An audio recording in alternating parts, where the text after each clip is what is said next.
Ako na halos yung kumbaga parang tumutulong. Doon nag-start na medyo hindi nagkakaintindihan, which is mali pala. Doon ko na found out. Pero kahit sa sarili ko, iniisip ko, paano kaya? Paano to? Eh, ang hirap naman nun. Kumbaga parang nagtatrabaho ka, wala ka namang ginagawang paglilingkod sa kanya. Mahirap yun. Yun, doon naawa siguro ang Diyos sa mga ganon. What's up, Sessionistas? Welcome to Sessions. Our next guest, he is born and raised from Pasig. 2005 started working as a factory worker in Olongapo. 2010 worked abroad as a machine operator in Saudi Arabia for 2 years. 2016 started at Friendly Mobile as marketing specialist to segment and partnership manager up to date. Incorporator of 3 businesses in the Philippines, Chief Marketing Officer, Air Assurance Air Conditioning Corporation, Chief Communication Officer, Arc Estate, Business Partner, Mr. Bear Ice Cube Plant. Ladies and gentlemen, Mr. Zoriel Gapud. Sir, welcome to Sessions. Thank you, Sir TJ. Finally, Kuya. Yeah, it's a pleasure and honor to be here dito at makontent ninyo Thank you. sa vlog ninyo. So, Kuya, paano nga ba nag-start ng isang Zoriel Gapud? Ano yung buhay mo dati sa Pilipinas bago ka nakapag-Saudi? Sa Pilipinas, bago ako nag-Saudi, mula pagkabata, normal lang family namin. Mother ko nagtitinda sa palengke. And then, normal, family, buo, kapatid, magkakasama. And then, pagdating ng siguro mga grade 6 to papasok ng high school, medyo sinubok buhay namin. Doon nag-start na medyo hindi nagkakaintindihan, mother and father ko. Hanggang sa nag-end up ng broken family. And during that time, ako na halos yung kumbaga parang tumutulong sa mother ko sa palengke. Maaga, madaling araw, 3 o'clock, gising ka na. Kaya maaga ako natutong mag-drive eh. Grade 6 pa lang, can you imagine, nagda-drive na ako. Dahil ako yung katulong ng mother ko ng pagpunta sa palengke. And then, pagdating ng maaga, pasok, ganon.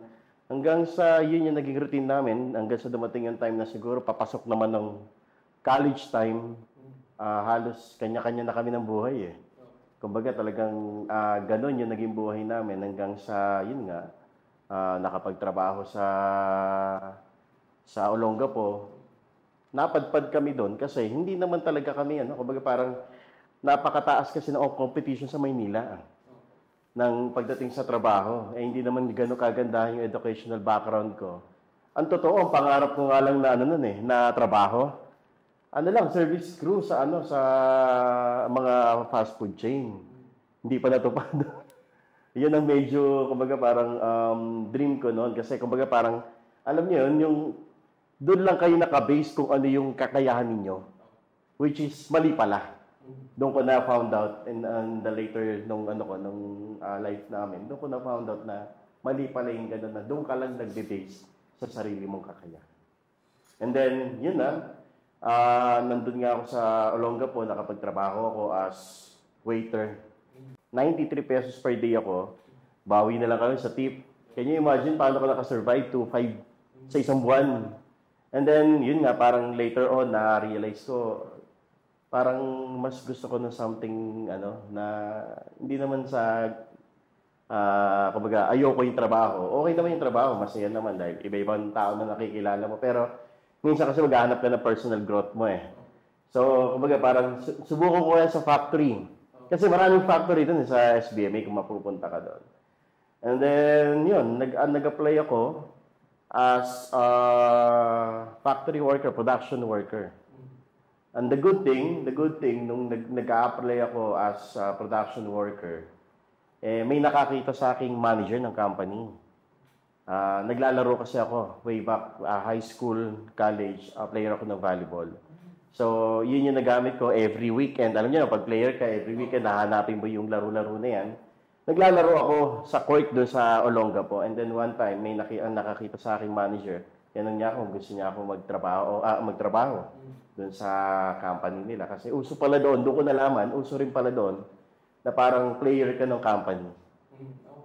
Yun yung pinaka naging trabaho ko. And then, yun na nga, habang nagtatrabaho ko doon na yung naging buhay ko from Manila, from Pasig, hanggang sa napunta kami ng Olongapo, doon na yung naging buhay ko. Mag-isa ako. na namumuhay. Bagamat nandun yung mother ko, busy siya dahil minsan pupunta siya sa mga bayan-bayan ng ng Zambales. Ginagawa kasi ni mother nun, from yung sa Divisoria. Yung mga mga gamit like mga blouse, mga kung ano yung pwedeng ibenta doon sa probinsya.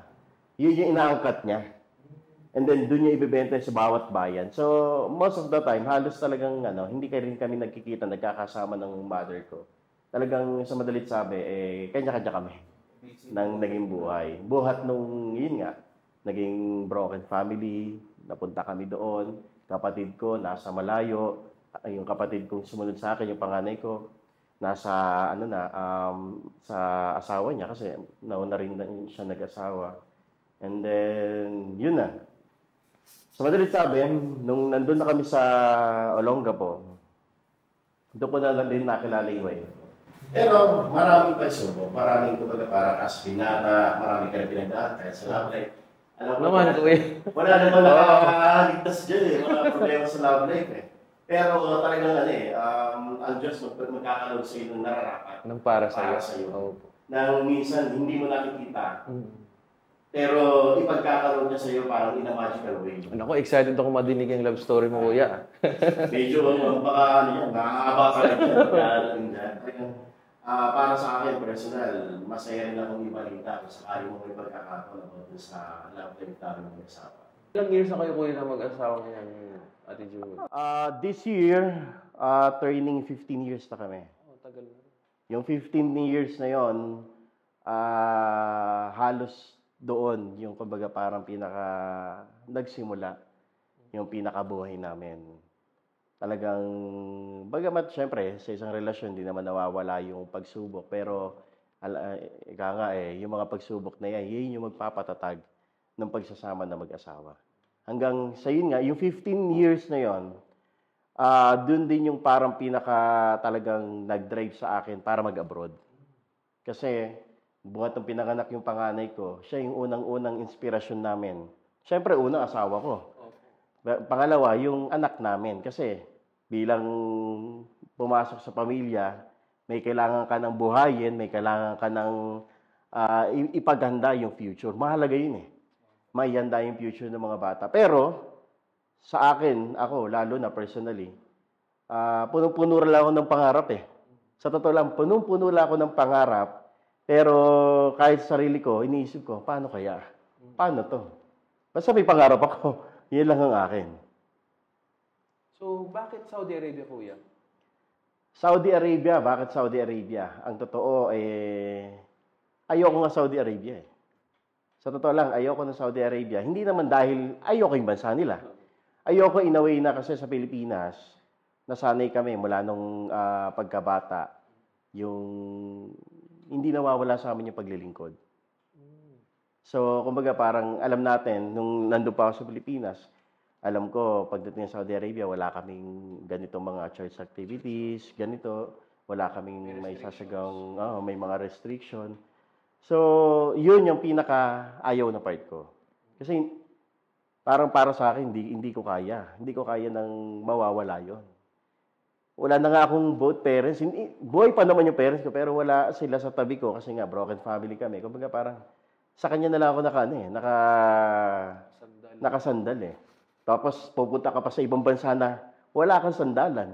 Ang hirap naman nun. Kumbaga parang nagtatrabaho ka, wala ka namang ginagawang paglilingkod sa kanya, mahirap yun. Hindi ko kaya yun. Kaya ayun yung pinaka-ayoko sa Saudi Arabia. Ngayon, nung nalaman ko, isa sa relative ng asawa ko na galing dito, somehow may activity.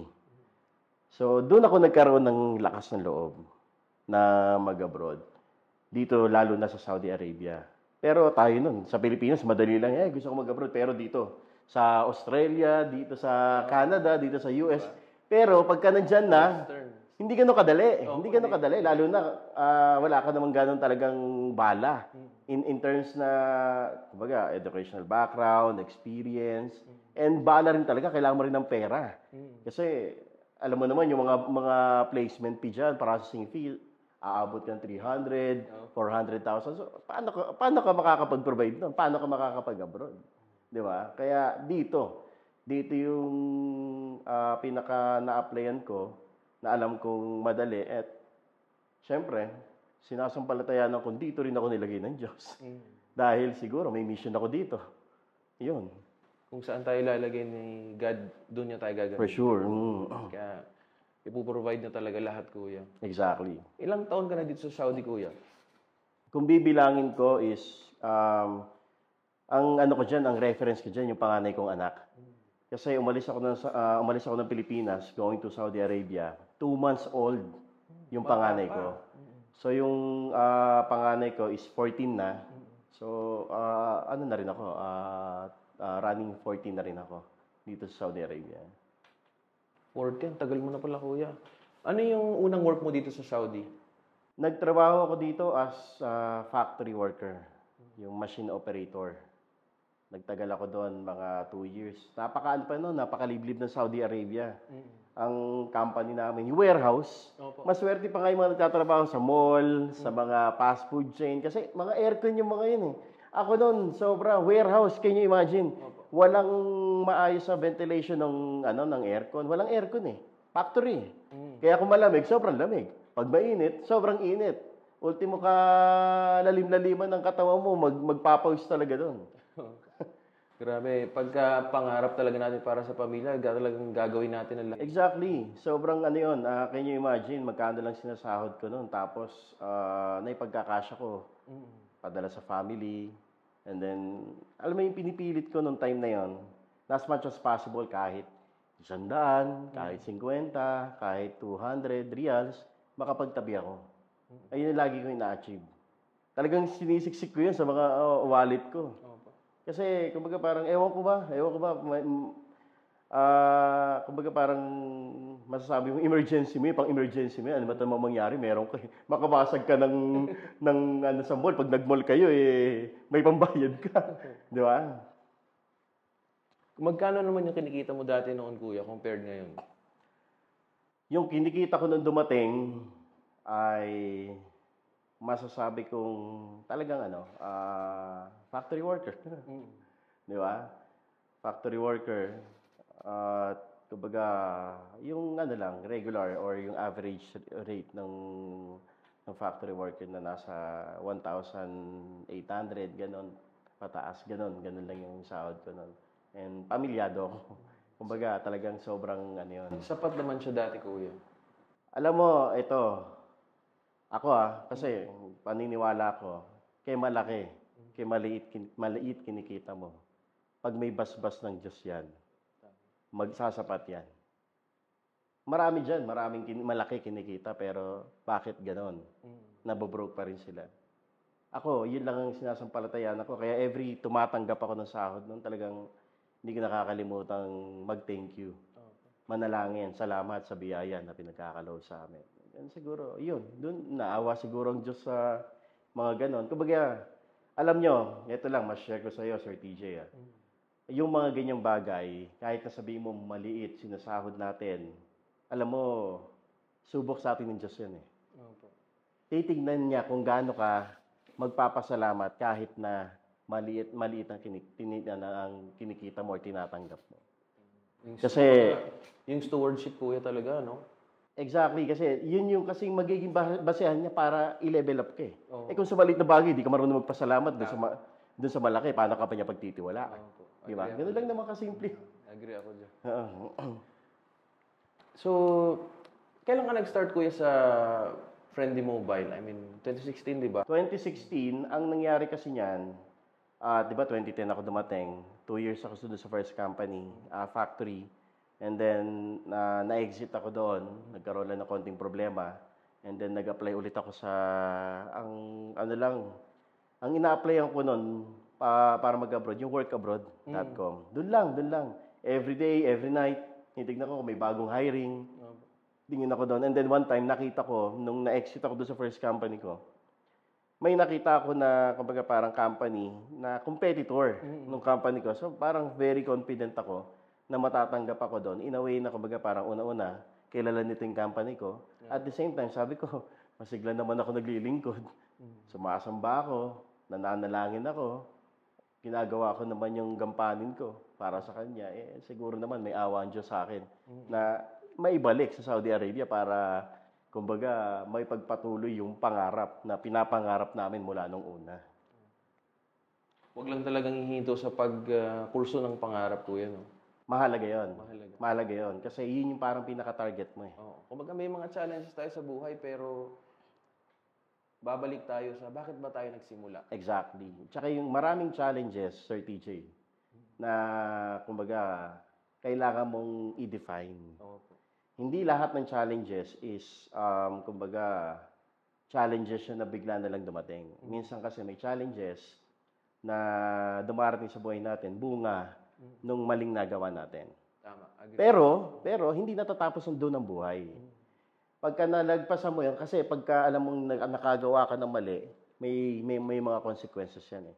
You have to face it. Pag na-face mo yan, kailangan mo rin magbago. Pag nabago mo yan, and then that's the time na pwede, kumbaga parang ma-overcome mo na kung ano man yung mga pagsubok sa'yo.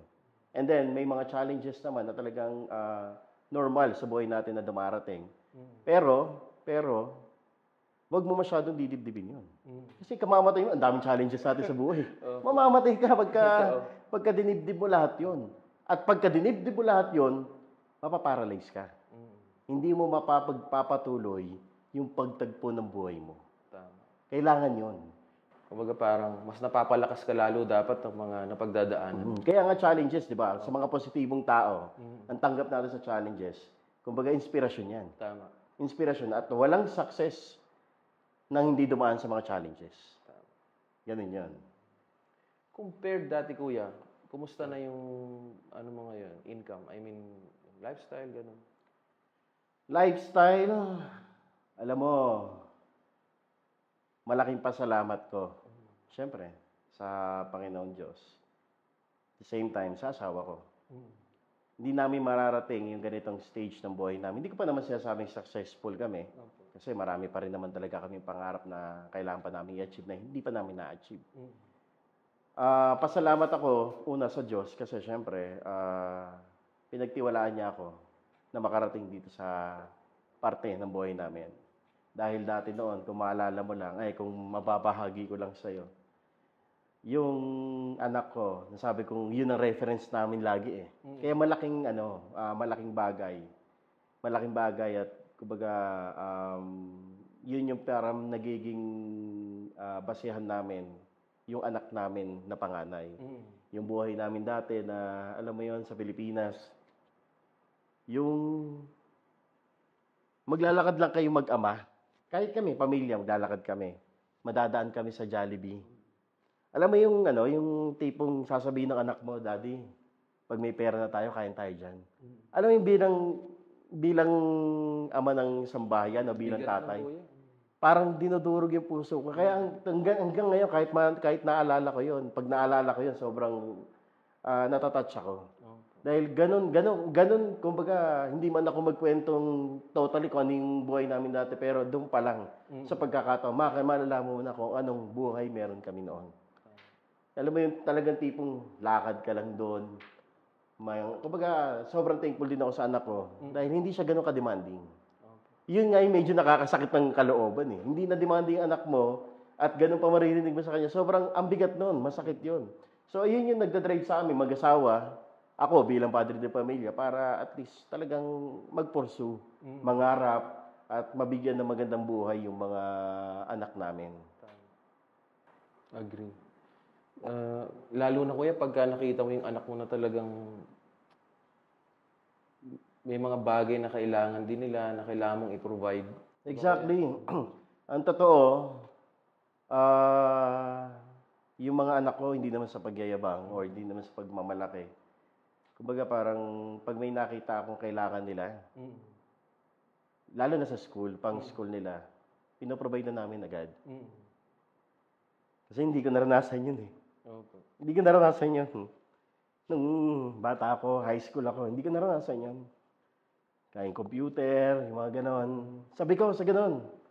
Sabi ko kung yung mga ganon, kahit nga yung kahit nga sabihin mo yung mga gamit pang sarili, mga kaklasiko, nakikita ko, mga mamahaling sapatos, mamahaling gamit, parang andali lang sa kanila. Pero parang sa amin, Ba't ganun? Parang, di ba? Parang ang hirap. May mga bagong, mga latest yung gamit nila. Samantalang ako, kahit nung old, wala ako. Tapos latest, meron na agad sila. Di ba? Parang ganun yung buhay talaga namin na talagang hindi ko siya kinakaya, pero inspirasyon ko. At yun yung naging reference din namin para mangarap na as much as possible, hindi na maranasan ng mga anak namin yung naranasan namin noon. At alam ko, maraming mga magulang dyan na ganun din ang pangarap.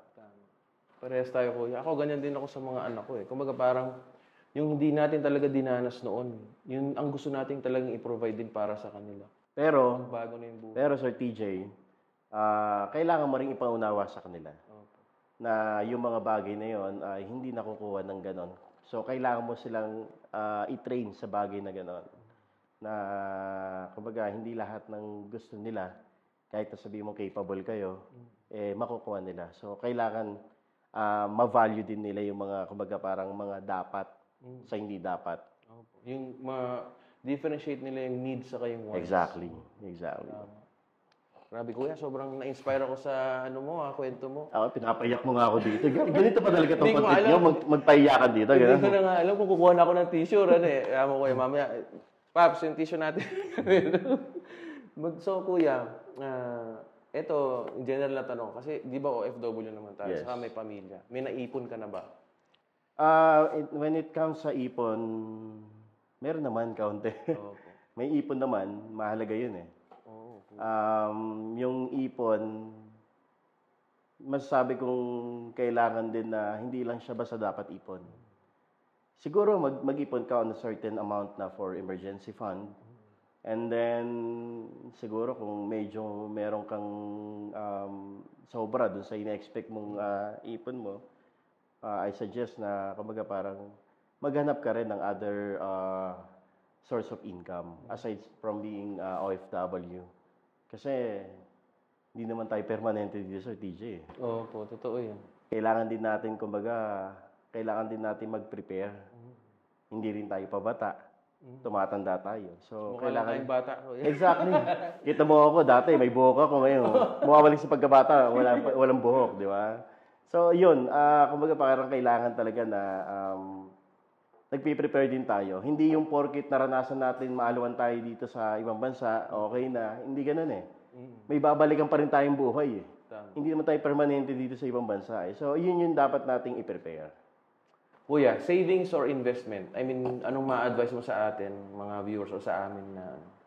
Para sa akin, malaki factor. Hindi ka naman makakapag-invest kung wala kang savings. Pero, kailangan mo mag-set ng certain amount. Ano ba yung tingin mo na okay sa'yo for savings, like for emergency fund, pag may kailangan ng ganito, or ganito yung mangyari, meron kang bubunutin. And then, yun yung binanggit ko kanina, dapat mag-set ka ng ganon, yung sa sobra doon, hanap ka ng source of income. Pero, meron ka rin, alam mo, naniniwala ako, lahat tayo bilang individual, may mga, likas na, kumbaga, pwede nating, masabi nating, pangkapital para sa business or para sa mga investment. Ano yun? Sarili natin. Bakit kamo? Lahat naman tayo, pinagkalooban ng Diyos ng mga katangian. Kailangan lang natin alamin ano ba yung katangian na yan. And then, pag nakita na natin ano ba yung katangian natin na meron tayo, skills na meron tayo, mag-isip naman tayo at maghanap tayo ng maaari nating gamitin yon for the benefit ng sarili mo at ng family mo na somehow makakapag-generate ng profit sa inyo.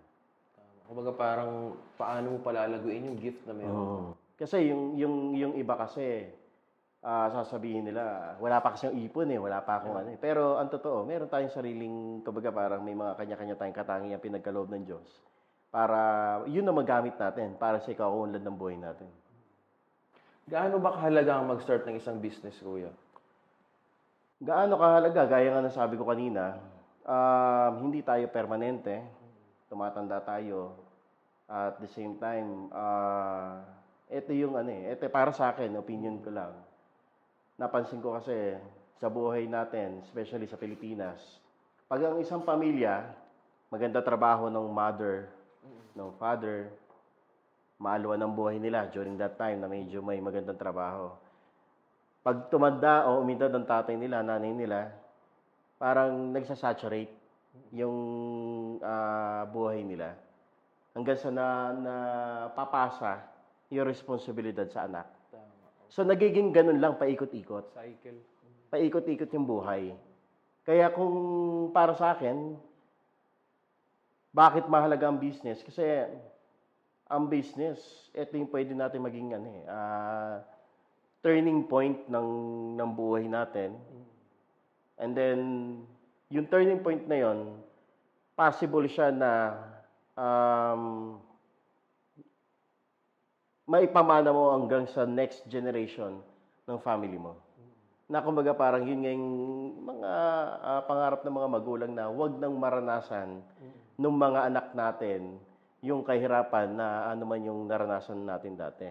So, eto tayo, binigyan tayo ng pagkakataon, magkaroon tayo ng magandang hanap buhay, magkaroon tayo ng business, i-maximize or i-optimize natin yon para at least may mamana yung mga anak natin na hindi na sila bumalik sa ganong buhay.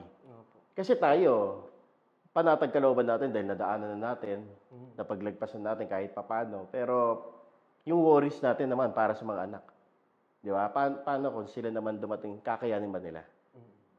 Mas maganda na sigurong maihanda mo yung future nila. No, binigyan ka naman na ng way para ma-turn kahit papano yung buhay. Para at least matrain na din sila sa ganung klase ng pamumuhay. Exactly. Kumbaga shift. Kuya, based sa mga pinagdaanan mo sa buhay, do you believe God was with you during your lowest point in life? Ayun nga yung sabi ko sa'yo, introduction pa lang, di ba, nung pagdating sa bakit ayoko ng Saudi Arabia. Kasi sabi ko nga sa'yo, mga magulang ko, wala na sa tabi ko during that time. Paano pa ako makaka-move forward? Wala akong pinagsasandalan. Kung sa akin lang, sa sarili ko, high school ako, individual, wala yung parents ko sa tabi ko, paano ako makaka-survive? Kaya sabi ko, talagang mawala na sa akin lahat. Huwag lang ang Diyos. Kasi yun lang naman yun lang naman talaga masasabi kong pinaka-credential ko, yung panghahawa ko sa Kanya. Ano man yung meron ako ngayon, hindi dahil sa magaling ako or may minana ako or something na kumbaga parang nagamit ko yung skills ko dito, kaya hindi. Tandaan natin, maging skills natin, hininga natin lahat galing sa Diyos. Wala akong may pagmamalaki.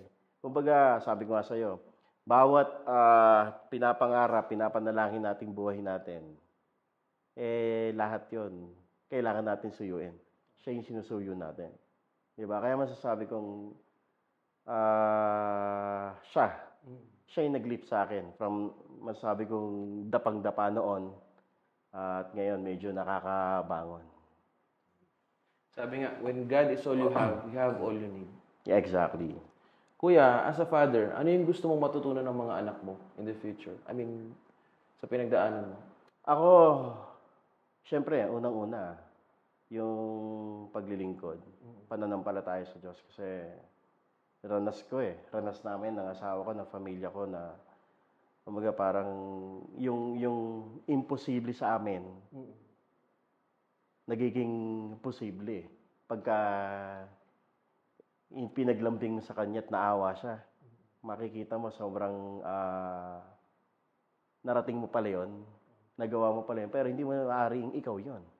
Kasi ako nga sabi ko nga sa'yo, hindi ko naman nakikita na ganito Etong sahod nga lang pinapangarap ko, okay na ako, kako. Pero higit pa doon. Kaya mas maganda sa pagdadala ng buhay natin, sa pamilya, single ka man, maging sa paghahanap buhay, huwag tayo laging nakadepende dun lang sa kaya natin gawin. Kahit sa pagdadala ng challenges. Kaya bumibigat ang mga challenges kasi nakasalalay lang tayo sa sarili nating kakayahan. Nakakalimutan natin. May Diyos tayo.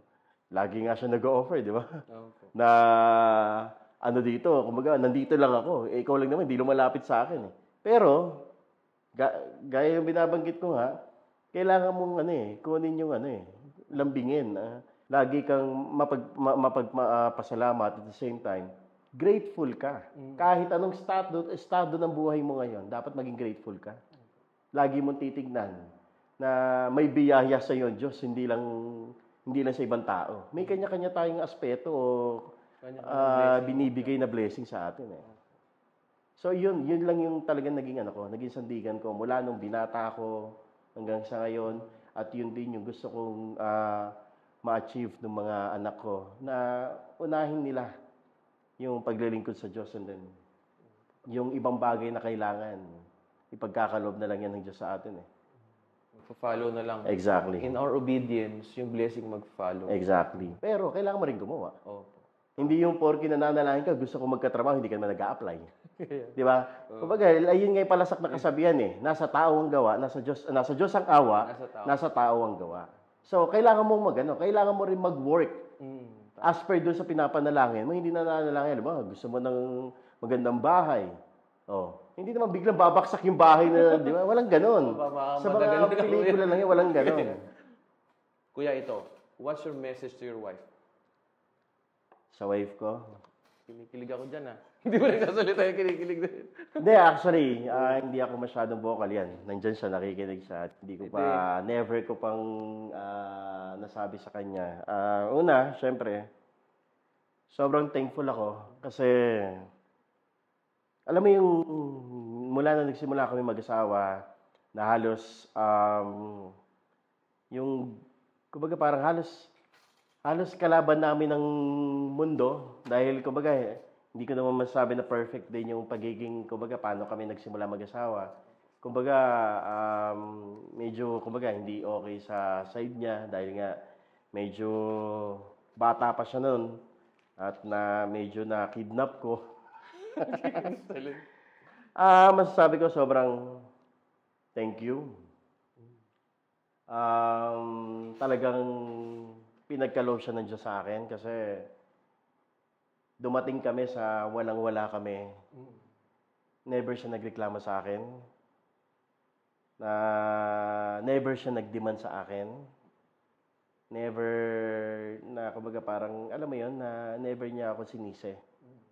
Na kung hindi ako nagpakasal sa iyo, hindi ko mararanasan tong ganitong buhay. Never niya akong ginanon. Talagang kumbaga buhat nung nag-asawa kami, pinanindigan niya mag-asawa kami kahit anong mangyari. Yung kumbaga sinumpaan namin, talagang pinanindigan niya rin yun. Sinubok kami, nandiyan pa rin siya sa amin. Thank you, and sobrang hindi naman namin ma-achieve kung ano man yung meron kami or nasan man kami ngayon kung wala yung malaking tulong ng asawa ko. Di ba nga may kasabihan na there's always a woman behind the successful man, parang ganoon. So, yun, sobrang kumbaga nagampanan ng asawa ko at patuloy pang ginagampanan ng asawa ko yung pagiging mabuting asawa at pagiging mabuting nanay sa mga anak namin. Kaya kung ano man din yung mga nagiging attitude or discipline ng mga anak namin, it's because ng asawa ko kung paano niya rin dinisiplina yung mga anak namin. Kaya sobrang thankful and alam niya yun, mahal na mahal ko siya. Ako nang bahala sa kanya mamaya.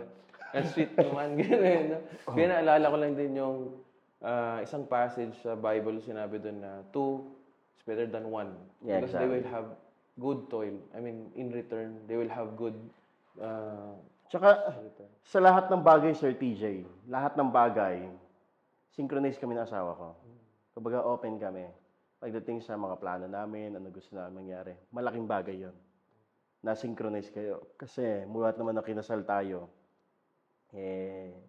ano na tayo, as one na tayo. So, hindi tayo pwedeng, eto yung gusto niya, eto yung gusto mo. Di ba? Dapat nababayin tayo doon sa isang layunin, sa objective. At the same time, yung lagi nga nating dapat na ginagawa, dapat God-centered yung pagsasama natin bilang mag-asawa. Para dumating man yung mga pagsubok, doon ulit kayo mag-meet sa gitna. Opo. Diba? Tulungan talaga. Tuloy lang. At tuloy lang ang buhay. Ano mang pagsubok na pagdaanan. Kuya, kwento mo naman sa amin yung business mo sa Pilipinas. Isang air condition company dahil nakita naman natin talagang ah, nagiging extreme na yung weather sa Pilipinas, umiinit na. So, nagkaroon ng opportunity para magtayo ng ganong business. Ang totoo, ang story niyan, meron akong isang kaibigan sa Pilipinas. Dati siyang yung nagtatrabaho sa appliances center. And then sinabi niya sa akin na, Sir Soriel, magre-resign na ako, susubok ako na mag-business ng sarili ko. And then, nung kinikwento niya sa akin yan, sabi ko sa kanya, sosyo ko, join ako. Bakit? Nakita ko yung katangian niya na kumbaga parang lumabas siya doon sa comfort zone niya. Para kumbaga parang siguro nakikita niya na talagang kaya niya eh. Opo. Kumbaga parang sumubok na. Oo, sumubok siya. So ako, bilang nakikita ko, may future to. Sige, mag-invest nga ako sa kanya. Ni-reject niya ako. Opo. Sabi niya sa akin, Bakit? Sir Soriel, pasensya na, nahihiya ako. Kasi, eto, susubok pa lang ako, nahihiya ako dahil maliit pa ako, ganito, ganyan. And then, one time, bigla siyang tumawag sa akin. After a year or a year and a half, ganon. Sabi niya sa akin, Sir, naalala ko po yung sinabi niya sa akin na gusto niyo sumosyo sa akin. And then, ganito, ganon. Gusto ko pong gawin na yung company, yung business ko. So, talagang nakita ko rin naman, nasubaybayan ko yung success niya. And then, sabi ko, gawan ko ng business plan yan. And then, yun na. Hanggang sa nakapagtayo na kami, mayroon mga projects, mga office, mga industrial. Awa naman ng Diyos, nakakapagpatuloy doon. And then, as a incorporator, dahil ang medyo expertise ko ngayon, nasa linya ako ng marketing. So, iyon yung nagagamit ko. Kumbaga, malaking bagay din na nasa marketing ako dahil kahit wala ako doon, nakakatulong pa rin ako. Yun yung isa. Anong pangalan ng aircon company, kuya? Tsaka saan naka-base? Yung aircon business namin is Airsurance. Airsurance Air Conditioning Corporation. Ang office and showroom namin is E. Rodriguez, Quezon City. And then may isa kaming branch sa Subic, Zambales. Para makater namin yung mga resort doon at saka yung mga nasa norte na rin na kailangan ng mga air condition na services. Hindi lang sales ng air condition, installation and maintenance, ganun din. Kinikater namin. Parang nagkaka-soft opening lang din, kuya, no? Parang nakita ko dun sa page. Yes. Pero ang kagandahan nga nun, bago mag-grand opening, may mga projects na previously. Kaya kumbaga nakakatuwa. Sana pagkaloob ng Diyos na medyo sumulong pa. Kasi ang talagang layunin din naman namin, makapag-provide din ng trabaho doon sa Pilipinas. Kung sakaling pala rin na lumaki kami, makapagbigay din kami ng trabaho sa mga kababayan natin. And then, meron kami yung Arc Estate. Real estate ba yung kuya? Real estate siya. Meron akong, kumbaga parang, magical lang namin yung parang collaboration namin nung isang incorporator namin, yung isang partner doon, si Sir Brian. Sobrang witty niya pagdating sa business, pagdating sa marketing strategy. Nagja-jive kami doon. Pag nag-uusap kami, ang layo ng nararating. Currently, contractor. So pag may mga gusto ng bahay, sobrang galing. Actually, doon nagsimula kasi nag-inquire kami sa kanya, nakausap ko siya as a owner nung construction company dahil may pinapagawa sa family ng wife ko. Doon nagsimula. Magical, kumbaga parang sabi ko parang alam mo yung may long lost brother ka na nakita. Yun. And then, yun nga, sabi niya sa akin, Sir Soriel, since magandang experience when it comes sa real estate. May 15 years siyang experience sa real estate. Yun talaga yung forte. Yun ang pinaka-forte niya. Ang sabi niya sa akin, Sir, gumawa kami ng real estate company. Join ka. So, syempre, ako, privilege yun. Bibihira yung pagkakataon na i-offeran ka, company and real estate. Alam naman natin na medyo sa Pilipinas. Ang naging concept noon, ng real estate na yon is, halimbawa, may property ka sa Pilipinas. Nandito ka. Nakatenga lang doon yung lupa mo. Yung real estate namin, i-approach ka namin, i-develop namin yan, and then yung monthly profit niyan, hati tayo. May certain percentage sa company namin, and then, syempre, mas malaking percentage sa may-ari ng lupa. Ngayon, kung hindi mo kayang i-fund yung lupa mo para ma-develop, hahanap naman kami ng magpa-fund as investors. Kumbaga, ang pinaka-suma total na concept at pinaka-gustong, kumbaga parang pinaka-objective ni ARC Estate, yung real estate company namin, yung para doon sa mga tao na may property pero nakatenga lang is maging passive income. Opo. Parang tutulungan lang. At the same time, may isang part doon na kahit nasabihin mong ikaw may pera ka, pero wala kang knowledge kung paano mag-business. So, kumbaga, isang platform na rin para sa iyon na mag-invest ka doon sa sa project na yon, and then kikita ka rin on a monthly basis. And then after a certain period nung pinaka-contract nung investment mo, may matatanggap ka pa na plus 30% nung pinaka investment mo plus yung monthly na kinikita ng property kung saan ka nag-invest. Kumbaga may certain percentage ka rin doon sa monthly profit. Kumbaga suma total lang yan, tumulong lang doon sa mga tao na kumbaga parang walang kakayahan mag-business or hindi marunong mag-business, may pera pero hindi marunong mag-business. So, kumbaga parang doon sa company namin yung tutulungan ka namin. Kaming bahala sa business management, kaming bahala sa monthly mo. Magiging transparent yun at the same time, registered lahat. Kung ano man yung business, ano man investment mo, merong black and white lahat yun. Paano kung OFW ako, kuya, tapos gusto kong ipa-handle yung property ko sa Pilipinas sa inyo? Possible ba yun, kuya? Posible yun. Actually, mas fit nga yun sa mga OFW. Kasi marami dito na nakakapagpundar ng lupa. Pero after some time or after siguro mga ilang panahon pa bago nila may develop yan. And may development nila yon, siguro pambahay lang or kung bibihira yung nakakapag-negosyo. Lalo na yung mga nasa prime location na nakukuha nila. So, para ma-maximize, ma-optimize natin habang nandito sa ibang bansa, edi pwede nila kaming i-approach doon sa company namin na yon para, kumbaga, matulungan namin. Titignan naman namin yung lupa nila Kumbaga, ano yung i-assess namin? Ano ba maganda rito? Pwede bang commercial center ito? Pwede bang hotel ito? Pwede bang staycation resort? Yung mga ganon. So, pagka yon, ilalatag namin sa iyo as property owner, I think gagawin namin. And then, that's it. Diretso na tayo. Sige, kuya, bigyan mo kami ng detail na kung paano kami kukontak sa inyo at lalagay natin sa description. Sure. Meron naman kaming Facebook page. Sige po. Yung both, yung air condition and real estate business. Ano yung pangatlo, kuya? Parang may ice plant business pa ba kayo? Yung isa naman is ice cube. Purified ice cube. Hindi yung baka sa pinatigas mo lang ice cube na hindi ganoon.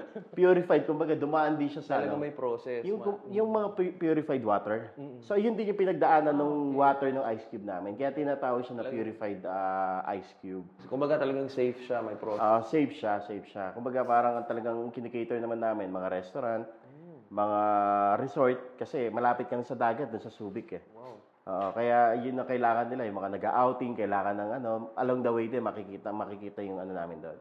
Yung store namin. And then nagbabaksak din kami doon sa mga grocery stores na kumbaga parang parang pinaka ice cube reselling station namin. Anong pangalan mo, kuya? Mr. Bear? Mr. Bear. Ice Cube. Ano yung kwento ng Mr. Bear na yun, kuya?